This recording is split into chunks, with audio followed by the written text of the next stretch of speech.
म्हणजे उत्तम ॲक्टर तर आपण आहातच जेव्हा गरज असते, पण बरेच जण आपल्याकडे असं इच्छुक असतात की बाबा मला मंत्रिमंडळात संधी द्यावी, आणि त्यावेळी आपण म्हणत असता किंवा आता अधिवेशन आहे, अधिवेशनानंतर मंत्रिमंडळाचा विस्तार होणार आहे, त्यावेळेस आपण चर्चा करू, बघू नक्की होईल असं.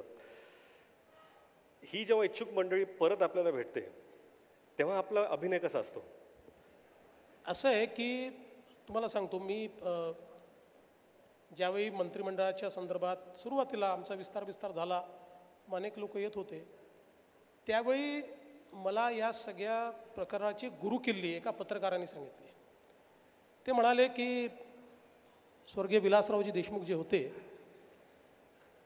ते प्रत्येक अधिवेशनाच्या पूर्वी सांगायचे की अधिवेशन झाल्यानंतर विस्तार आहे, अधिवेशन झाल्यानंतर सांगायचे पुढच्या अधिवेशनाच्या आधी विस्तार आहे, आणि म्हणाले त्याच्यावर त्यांनी इतके वर्ष काढले, तेव्हा माझ्या लक्षात आलं की हीच खरी गुरुकिल्ली आहे की अधिवेशन झालं की सांगायचं की पुढच्या अधिवेशनाच्या आधी विस्तार आहे. मी तेच करतो आहे. पण तुम्हाला सांगतो, राजकारणामध्ये आशा ही कधीच कोणी सोडत नाही. त्याच्यामुळे एवढ्या याच्यावर भागतं, म्हणजे माझे गेले 4-4.5 वर्ष भागलं आहे.